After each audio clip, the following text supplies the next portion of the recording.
এক আল্লাহর বান্দি বিলালের এই সাউন্ড শোনার পরে চোখের পানি ধরে রাখতে পারে নাই, অটোমেটিক অশ্রুগুলো জরে জরে জরে জরে পড়ে। পাশে তার 7 বছর বয়সী একটা সন্তান শুয়ে রইল। মায়ের চোখের পানির কান্না, ওই কান্নার 2 ফোঁটা চোখের পানি বাচ্চার উপরে গড়ায়া গড়ায়া পড়লো। পড়ার পরে বাচ্চা ঘুম থেকে লাফ দিয়া যখন জেগে যায়, তাকাইয়া দেখে মা চোখের পানি ফালায়া ফালায়া কান্না করে। সন্তান ছোট, যদি দেখে মা চোখ দিয়া পানি পড়ে তাহলে কশিন কালেও নিজেরে ধরে রাখতে পারে না। চাচা আবু তালেব যতই যতই যতই যতই নবী বলে এরপরেও তো মানতে রাজি না।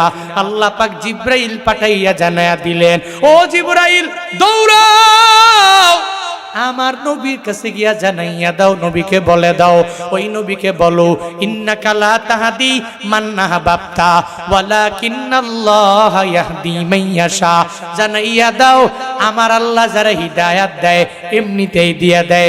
নবীকে আপনার চাচা আপনার বড় মহাব্বতের হতে পারে, কিন্তু হিদায়াত যদি কপালে না থাকে এরপরও এরে ধরবে না, এর এক কান দিয়া ঢুকবে আর এক কান দিয়া বের হয়ে যাবে। ও ভোলা এলাকার মুসলমানেরা, ও লালমোহনের মুসলমানেরা, আজকে বাড়িতে যাওয়ার আগে একটু তাওবা করে করে করে করে চিন্তা করে করে একটু বাসায় যাইয়া বালিশের সঙ্গে মাথাটা লাগাইয়া একটু চিন্তা করা লাগবে। হুজুরেরা যে এই বারবার এত কথা বলে আমি মানতে হবে, মানা আমার লাগবে। আমি নামাজ পড়বো, আজকে থেকে আমি রোজাগুলো রাখবো, আমি বিড়ি সিগারেট আর খাইছি খাবো না, আমি গাঞ্জা টানছি আর টানবো না, আমি ইয়াবা সেবন করছি আর সেবন করব না, আমি আমার জিন্দেগিতে মাদক দ্রব্য অনেক পরিমাণে ক্রয় করেছি, বিজনেস করেছি, আমি অনেক মদ খেয়েছি, আমি আজ থেকে খাবো না, আমি অন্যায় করব না, সুদি লেনদেন করব না, আমি ঘুষের ধারে কাছেও যাব না, মানুষের উপর জুলুম করব না, ওই মানুষের উপরে আমি বিন্দু মাত্র নির্যাতন করব না। কেমনে করবেন? বলে হুজুর চেষ্টা করি আর পরেও পারি না। বালিশের সঙ্গে মাথাটা লাগাইয়া একটু চিন্তা ভাবনা করবেন, দেখবেন অটোমেটিক আপনার ভিতরে রবের ভয় চলে আসবে। এই যে আপনার আগের দাদার দাদা যে দুনিয়া থেকে চলে গেল, এখানে এমন কেউ নাই তার দাদার দাদার দাদার নাম বলতে পারবে, একজনও পাওয়া যাবে না। তার দাদার দাদার দাদার কবরটা কোথায় হয়ে গেল ওই কবরের ব্যাপারেও কারো ধারণাও নাই, তার নামটা পর্যন্ত অনেক বান্দাগুলো জানে না। হে বান্দারা, একটু যদি চিন্তা করে না, আমিও তো মারা যাব, তুমিও মারা যাবা, সবাই মারা যাবে। মারা যাওয়ার আজ থেকে 300 বছর পরে আমার কবরটা কোথায় কেউ জানবে না, আমার নামটা পর্যন্ত অনেকে ভুলে যাবে। কিন্তু এদের জন্য আমি ভোলা লালমোহনে জায়গা কিনে রাখলাম, এদের জন্য আমি দোকান দিয়া গেলাম, এদের জন্য বাড়ি করে গেলাম, এদের জন্য গাড়ি করে গেলাম। কার জন্য করলাম? এরাই তো আমার নামটাও মনে রাখবে না, আমার বাড়ি এরা খাবে, আমার দোকানে রাখাবে, আমার সব টাকা পয়সা গুলো এরা নিজেরাই ভোগ করবে, কিন্তু এরা আমার নামও মনে রাখবে না। আমার মাকবারার পাশে গিয়া দাঁড়াইয়া আমার জন্য একটু চোখের পানি ফালাইয়া দোয়াও করবে না। ও বান্দারা, এই চিন্তা নিয়ে যদি চলেন তাহলে সুদি কারবার হবে না, মানুষের উপর জুলুম করতে পারবেন না, নির্যাতন করতে পারবেন না। আজকে মরলে কালকে আমার 2 দিন হয়ে যাবে, এই চিন্তা নিয়ে আগাও, ওই কবরের চিন্তা নিয়ে আগাও। আজকের এই মাহফিল থেকে 1 নম্বরে রবের ইতাআত করব, আর 2 নম্বরে রহমাতুল্লিল আলামিনের সুন্নতের উপরে চলার পথে আমল করার জন্য চেষ্টা করব। কারা কারা পারবেন 2টা হাত তুইলা মালিকের দেখায়া দেন। হে দয়ার মালিক, কুদরতের নজর দিয়া তুমি তাকায়া দেখো আল্লাহ, এই ভোলা লালমোহনের মানুষেরা আমি গুনাহগারের বয়ান শোনার পরে এরা 2টা হাত বাড়াইছে। আল্লাহ সবাইরে তোমার ফলোয়ার বানায়া দাও, তোমার কোরআনের ফলোয়ার বানায়া দাও আল্লাহ। নাস্তিকতা নিবাদ যাক, দিন ইসলাম জিন্দাবাদ, নাস্তিকতা নিবাদ যাক, দিন ইসলাম জিন্দাবাদ, কোটি প্রাণে একই আওয়াজ, কুদাদ্দুহি ছাড় পাবে না, এই বাংলা এটাই হবে না, মুসলমানরা জেগেছে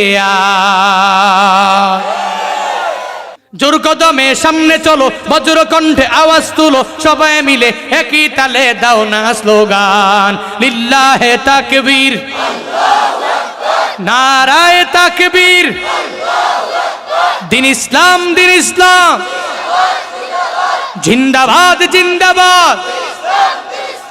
ইসলামেরই জন্য দেশের হয়েছে জন্ম, ইসলামের বিরুদ্ধে গেলে দেশ হবে ভিন্ন। ইসলামেরই জন্য দেশের হয়েছে জন্ম, ইসলামের বিরুদ্ধে গেলে দেশ হবে ভিন্ন। ইসলামের বিরুদ্ধে যারা নিয়েছে অবস্থান, এই বাংলায় ঠাই হবে না, যাও হিন্দুস্তান। জোর কদমে সামনে চলো, বজ্র কণ্ঠে আওয়াজ তুলো, সবাই মিলে একই তালে দাও না স্লোগান, লিল্লাহে তাকবীর, নারায়ে তাকবীর। দিন ইসলাম, দিন ইসলাম, জিন্দাবাদ জিন্দাবাদ। মুসলমানের এই দেশেতে নাস্তিকদের ঠাই নাই, নাস্তিকদের পক্ষে যারা এদের কোনো রক্ষা নাই। মুসলমানের এই দেশেতে নাস্তিকদের ঠাই নাই, নাস্তিকদের পক্ষে যারা এদের কোনো রক্ষা নাই। এই দেশেতে থাকতে হলে কোরআন মানতে হবে, কোরআন না মানবে যারা বিতাড়িত হবে। জোর কদমে সামনে চলো, বজ্র কণ্ঠে আওয়াজ তুলো, সবাই মিলে একই তালে দাও না স্লোগান, লিল্লাহে তাকবীর, নারায়ে তাকবীর। দিন ইসলাম, দিন ইসলাম, জিন্দাবাদ জিন্দাবাদ। আল কোরআনের আলো, আল হাদিসের আলো, ফিলিস্তিনি মুসলমান দাও। ওই সাহাবায়ে কেরামেরা একটা বিপদে পড়েছে, এই কোরআনের আয়াতটা এদের পয়রা শোনায়া দাও, সমাধান হয়ে যাবে। ব্যক্তিগত জীবনে একটা বিপদে পড়লে কোরআনটারে ফলো করে নাও, সামাজিক জীবনে বিপদে পড়লে কোরআনটাকে ফলো করে নাও, পারিবারিক জীবনে বিপদে পড়লে এই কোরআনটাকে ফলো করে নাও। এ বান্দারা, যখন মাতবুরি করতে যাও, আমার আল্লাহর কোরআনটাকে ফলো করো। এই কোরআনটাকে যদি ফলো করার মতো ফলো করতে পারো, তাহলে কি পরিমাণ ফায়দা। বলে আমার মাওলাকে অটোমেটিক ফলো করা হয়ে যাবে। আল্লাহকে যদি ফলো করতে চাও, আল্লাহর কোরআনটাকে ফলো করে নাও। আল্লাহর কোরআন ফলো করলে আল্লাহকে ফলো করা হয়ে যাবে, আল্লাহকে ইতাআত করা হয়ে যাবে, আমার মাওলাকে পরিপূর্ণ আনুগত্য করা হয়ে যাবে। এজন্য তো চলার পথে কোরআনটারে পুঁজি বানানো লাগবে, বিপদে পড়লে কোরআনটা খুলে খুলে সমাধান বের করা লাগবে। কিন্তু কপাল বড় খারাপ, আমগো সমাজের লোকেরা এখানে যারা বয়ান শুনতে আসছে, অনেকে আছে নিজে খাঁটি একজন মুসলমান, বড় ইমানদার, কিন্তু কোরআনটারে এখনো পর্যন্ত তিলাওয়াত করতে পারে না। আবার অনেকে পারে, সূরা ফাতিহার মধ্যে ভুলের অভাব নাই, ইখলাসে ভুলের অভাব নাই, সূরা নাসে ভুলের অভাব নাই, সূরা ফালাকে ভুলের অভাব নাই। কোরআন পড়ে লাহানে জলি আর লাহানে খফিতে ভরা। ও বান্দারা, এজন্য তো কোরআন দ্বারা ফলো করতে যাইলে, কোরআন দিয়া নিজের জিন্দেগি গঠন করতে যাইলে আল্লাহর কোরআনটাকে পড়ে নাও।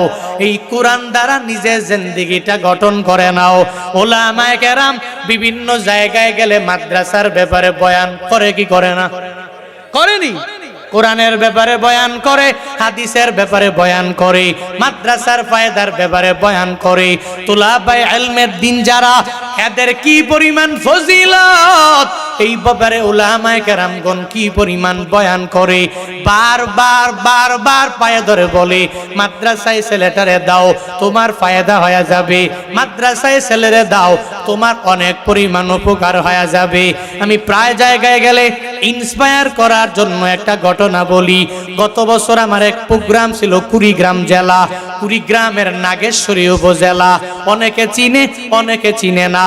ওই জায়গায় বয়ানে যাওয়ার পরে প্রথম বক্তার বয়ানে আমাকে দিয়ে দিবে, ওই জায়গায় আমি বয়ান করব। সব বক্তারা বয়ান শেষ করে দিল, পাগড়ি মাথায় দিয়ে দিব। আজকেও এই জায়গায় হুফাজে কোরআনদের মাথার মধ্যে পাগড়ি দেওয়া হলো। এদের সিনার মধ্যে আল্লাহ 30 পারা কোরআনটারে কত সুন্দর করে ঢুকায়া দিলেন। এরা বড় দামি, এরা আসমানের নিচে জমিনের উপরে বড় সম্মানী। অবুলা এলাকার মুসলমানেরা মনোযোগের কান লাগায়া শুনো, নিজের ছেলেরে একজন হাফেজ বানাইলে কি পরিমাণ দাম, নিজের একটা ছেলেরে হাফেজ বানাইলে দুনিয়াবি লাইনে যদিও কোনো ফায়দা নাই, আখিরাতের লাইনে ফায়দার কোনো অভাব নাই। কবরের জীবনে গেলে ওই জায়গায় ফায়দার কোনো শেষ নাই। ওই মাদ্রাসার প্রোগ্রামে আমি বয়ান শুরু করার আগে সভাপতি সাহেব মাদ্রাসার ব্যাপারে বিভিন্ন বক্তব্য দেওয়ার পরে হঠাৎ করে চোখ দিয়া বেবে টপ টপ করে পানি পড়ে। আমি বললাম, সভাপতি সাহেব চোখের পানি ফালাইয়া কান্না করার কারণ কি? উনি বলে, হুজুর একটু পরে আপনার হাতে ৬ জন হাফেজে কোরআন, এরা মাথার মধ্যে পাগড়ি নিয়ে নিয়ার পরে বাসায় যাবে। এদের মাঝে একটা ছেলে আছে, যেই ছেলের মাটা দুনিয়ায় নেই। আপনি তার মাথায় হাত বুলাইয়া ওই ছেলের জন্য একটু সুন্দর করে দোয়া করে দিবেন, কারণ এই জগতেই ওই ছেলেটা দুনিয়াতে আসার পরে মা কি জিনিস ওই মায়ের আদর নিয়া নিয়া নিয়া সুন্দর করে চলতে পারে নাই। হুজুর আপনি যখন মাথায় পাগড়ি দিয়া দিবেন, ওই ছেলেটাকে সুন্দরভাবে একটু দোয়া করে দিবেন, তার মাথায় হাত বুলাইয়া তার জন্য আলেম হওয়ার ব্যাপারে দোয়া করবেন। সভাপতি সাহেব এটা বলে বলে চোখের পানি ফালাইয়া দিল। উনি কথাবার্তা শেষ করার পরে আমি সবার মাথার মধ্যে যখনই পাগড়ি দিয়া দিব, ৫ জন ছেলের মাথার মধ্যে আমি পাগড়ি ঘুরাইলাম। এদের চোখে হাসির অভাব নাই, এদের মুখের মধ্যে হাসির অভাব নাই, কারণ এত বড় ময়দানের মাঝি প্রথম বক্তার হাতে পাগড়ি, তার মনটা কি পরিমাণ বড়, এত পরিমাণ বড় হয়ে গেল, মুখের মধ্যে হাসির কোনো অভাব নাই। চোখগুলো দেখলে মনে হয় চোখগুলো হাসে। কারণ কি জানেননি? কারণ তার অন্তরের মাঝে ৩০ পারা কোরআন ঢুকাইছে। এমনিতেই তো মনটা অটোমেটিক ভরে যায়। আবার এতগুলো মানুষের সামনে মাথার মধ্যে পাগড়ি ঘুরায় হুজুরেরা, সবাই সম্মান করে, সবাই তার নামও ঘোষণা করে। ছোট ছোট বাচ্চারা হাফেজে কোরআন যারা, এদের চোখে মুখের মধ্যে হাসির কোনো অভাব নাই। কিন্তু ওই লাস্টে আমি যার মাথার মধ্যে পাগড়ি দেওয়ার জন্য পাগড়ি ঘুরানো আরম্ভ করে দিলাম, আমি সবার মুখে হাসি দেখেছি, তার মুখের মাঝে বিন্দু মাত্র পরিমাণ কোনো হাসি নাই। আমি তাকে বললাম, ও ছেলেরি, তোর মুখে আজ কেন হাসি নাই? চোখের পানি ফালাইয়া কান্না করবা করবা একটা ভাব কেন তোমার হয়ে গেল? ওই ছেলে এই কথা বলতে দিদি সাথে সাথে তার চোখ দিয়া পানিগুলো ঝরে পড়ে। ও জানায়াতে হুজুর আমার মা নাই, আমি বাড়ি গেলে আমার মা আমাকে বুকের মধ্যে টেনে নিবে না। আমার ছাত্র ভাইয়েরা হাফেজে কোরআন হয়ে গেল, এরা হাফেজে কোরআন হইয়া মাথায় পাগড়ি নিয়ে নিয়ে নিয়ে যখন বাড়িতে চলে যাবে, এদের মায়েরা এদের কত সুন্দর করে বুকে নিয়ে নিয়ে কপালের মধ্যে চুমু খেয়ে যাবে, কত পরিমাণ আদর করবে। হুজুর আমার মা নাই, আমি কার জন্য যাব? আমার বাড়িতে যাইয়া আমি আমার মায়ের আদরটা পাই না। আজকে আমার মা যদি থাকতো, আমি আমার পাগড়ি নিয়ে নিয়ে যখন আমার মায়ের কাছে যেতাম, ওই মার কাছে যায় বলতাম, মা গো তোমার ছেলে ৩০ পারা কোরআনের হাফেজ হয়ে গেল। আমার মায়ের মনটা কত ওই দিন বড় হয়ে যেত। আমার মা আমারে বুকে নিয়ে নিয়ে দোয়া করে দিত, ওই মায়ের দোয়া নিয়ে নিয়ে বড় আলেম আমি হয়ে যেতে পারতাম। এজন্য হুজুর সারা দিন লাগাইয়া পাগড়ি যতই মাথায় দিয়া দিব, এরপরেও মায়ের কথা মনে পড়ে যায়, এরপরেও আমার চোখ দিয়ে আমি হাসি আনতে পারি না, আমার মুখ দিয়ে আমি হাসি আনতে পারি না, আমার চেহারাটারে আমি আলো দিয়ে আলোকিত করতে পারি না, প্রস্ফুটিত করতে পারি না। কেন কেন হুজুর আমি মা হারাইছি ছোটবেলায়, ওই মায়ের আদর নিয়ে নিয়ে আমি বড় হতেও পারি নাই।